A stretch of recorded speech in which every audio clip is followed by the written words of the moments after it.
Hi everyone, it's that time of the month.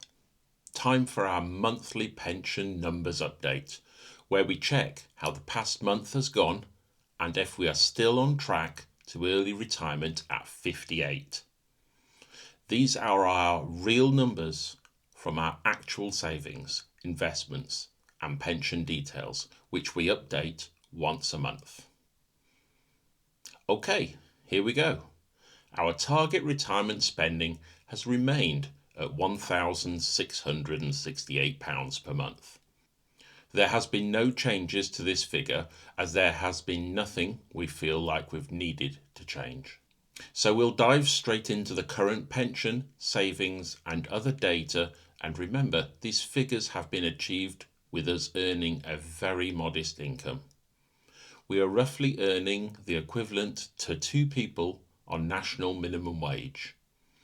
It's actually slightly below this by a couple of £1,000 per year, as my wife doesn't work full-time hours. And we're trying to put as much as we can into our pensions so we can retire early and enjoy an adventurous and active retirement. Okay, first we have our current total value of all our personal pensions. How have they performed over the last month? Last month, this figure was £131,266. This has gone up this month to £135,033, a whopping £3,767 increase.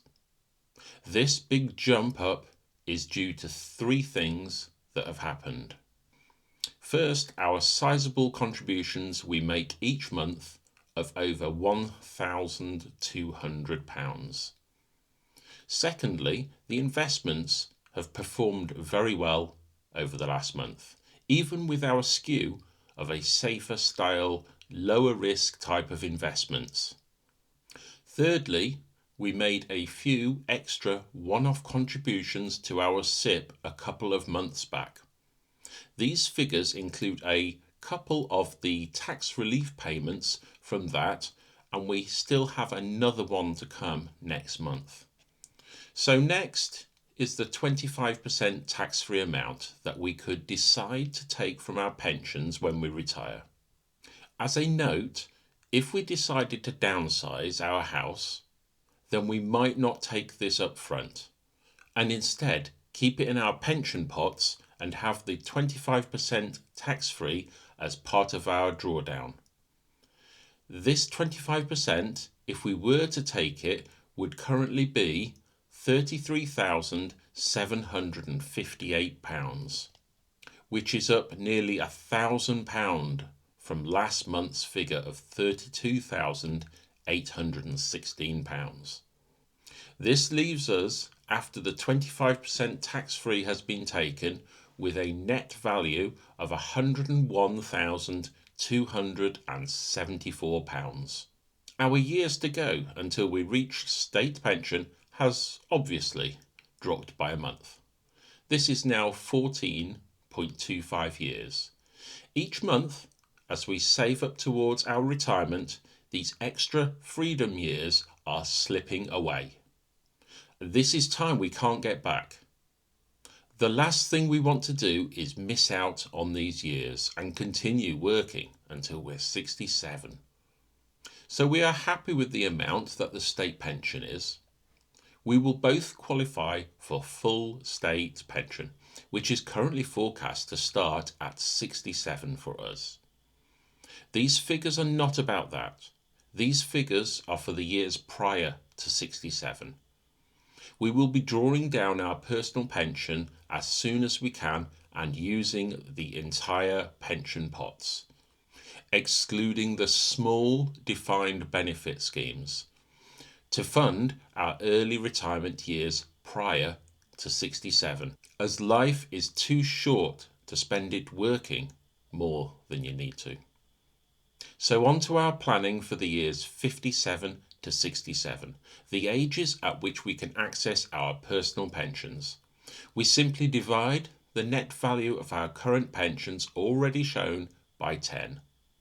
This figure is currently £10,127, a rise of £282 from the previous month. Our old frozen final salary pensions estimations have not changed. These rarely get updated, probably about once a year. So these are still estimated to be £1,725 per year. This gives us a current total pension annual income at the moment of £11,852, but we are still short by £8,164 per year for the outgoings we forecast that we will spend. The total shortage for retiring at 57 is now £81,636. But look, this has come down by £2,825 in just 1 month. So that's really good progress. Next, on to the years prior to 57. These are tougher to fund for early retirement as you don't get the help from HMRC with its 25% boost. These years would have to be funded by savings and investments if we were fortunate enough to retire before 57. We have 4.25 years until we're 57, obviously down a month since the last update. So the total funds required for early retirement from now until 57 has dropped by the £1,668 that we would spend in a month. It now stands at £85,068 required. Our current savings and investments are £12,022, which has gone up by £202 this month. By the way, for people who are following our journey and have watched previous videos, then you'll know that I'm currently flipping credit cards, which is called stoozing. This savings and investments figure shown here is the net position. Our savings and investments are about £43,000, but once you take off the money we owe on the credit cards, it brings it down to this figure of £12,022. So the total difference to retire now, even if we had enough in our pension pots to cover ages 57 and beyond, is £73,046 short. This gives a total shortfall currently to retire now of £154,682. This shortfall has decreased by almost £4,700 in just 1 month. To say we're pleased with the progress that has been made this month is an understatement. It has been simply amazing. This doesn't take any house value or mortgage remaining into account and assumes we stay in our current house or one valued at a similar price. Talking of housing, that's the next part of our numbers. This is where fluctuations can be quite sizable. Our approximate current house equity is estimated to be £215,000. This figure is rounded to the nearest £1,000. This has gone up by £4,000 from last month. So partly because there has been another month's payment of the mortgage, but the main factor has been house prices. We update this estimation every 3 months, and this includes the latest estimation of the value of our house. Now we get on to the maximum home purchase price we are able to downsize to if we were to retire right now. This figure factors in a lot of variables, all of which have worked in our favour this month. This moves due to a combination of house prices, which has gone up, mortgage remaining, which has gone down, months remaining until state pension age, which always goes down whilst we continue working.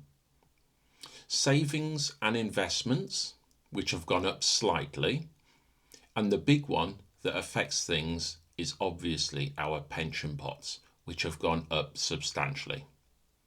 So the maximum house price we could afford so that we could retire right now has increased from £48,000 last month to £57,000 this month. That's a massive £9,000 higher and really good progress that we're delighted with.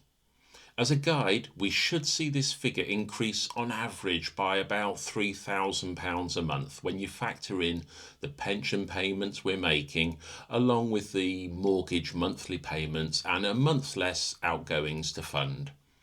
So we were way above it this month, but other months it might not be so big, and indeed some months it could be negative if, say, the stock market were to drop or house prices were to fall. You'll see our numbers each month as we journey through the highs and lows of planning early retirement.